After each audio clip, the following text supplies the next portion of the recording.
ভর দুপুরে শহরে আগুন, জ্বলে উঠল ব্যাটের গোডাউন। ঘটনাকে কেন্দ্র করে রবিবার দুপুরে ব্যাপক চাঞ্চল্য ছড়ায় দুর্গাপুরের কোকোবেন থানার নেপালিপাড়া হিন্দি হাইস্কুল সংলগ্ন এলাকায়। ঘটনাস্থলে দমকলের একটি ইঞ্জিন। জানা গিয়েছে, এদিন দুপুরে হঠাৎ নেপালিপর হিন্দি হাইস্কুল সংলগ্ন এলাকার একটি গোডাউনে আগুন লেগে যায়। দাউ দাউ করে জ্বলতে শুরু করে আগুন। ঘটনাকে কেন্দ্র করে আতঙ্ক ছড়ায় গোটা এলাকায়। গুদামে থাকা ব্যাটের কারুকার্য করার যন্ত্রাংশে আগুন লাগে। খবর পেয়ে ঘটনাস্থলে পৌঁছে দমকলের একটি ইঞ্জিন। দমকল বাহিনীর বেশ কিছুক্ষণের চেষ্টা অবশেষে নিয়ন্ত্রণে আসে আগুন, যদিও গোডাউনের মালিক এই বিষয়ে মুখ খুলতে চাননি। স্থানীয় এক দোকানদার বলেন, আমরা দেখতে পাই ওই দোকানে আগুন জ্বলছে।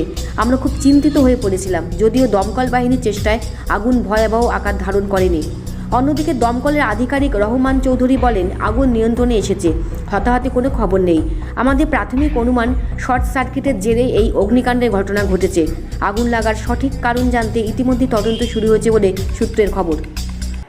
তার পাশ থেকে আপনার দোকানটা কত দূরে? আমার দোকান দুটো দোকানের পরে। আচ্ছা, আপনি তো ছুটে এসছেন আগুনের খবর পেয়ে? হ্যাঁ, দেখলাম। আমি খুব চিন্তাতেই ছিলাম। আচ্ছা, আগুনটা কোনো রকম রেহাই হয়ে গেছে, অনেকটা আচ্ছা, কম হয়েছে, তো খুব বাঁচা হলো। এটা দমকল কর্মীরা তো এসেছিলেন? দমকল এসছে, পুলিশ বাহিনী এসছে, আচ্ছা, সব এসে আগুন নিয়ন্ত্রণ করি। আচ্ছা, এখন আগুন নিয়ন্ত্রণে আছে? এখন আগুন নিয়ন্ত্রণ। আচ্ছা, আপনার নাম বলুন। আমার নাম তারুনাথ। হ্যাঁ, আমরা খবর পাওয়ার সাথে সাথে আমরা চলে যাই।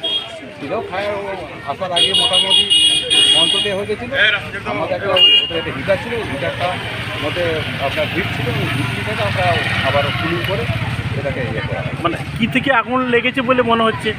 ওনারা বলছেন তো যে ওই মেশিন থেকে আগুন লেগেছে। আচ্ছা, আর ক্ষয়ক্ষতি কিছু বোঝা যাচ্ছে যে আগুন কতটা পুড়েছে?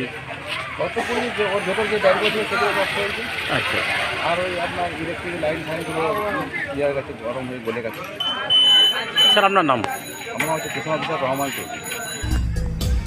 দুর্গাপুর থেকে সনৎ কুমার ব্যানার্জি রিপোর্ট, ইনফর্ম দুর্গাপুরি ডিজিটাল।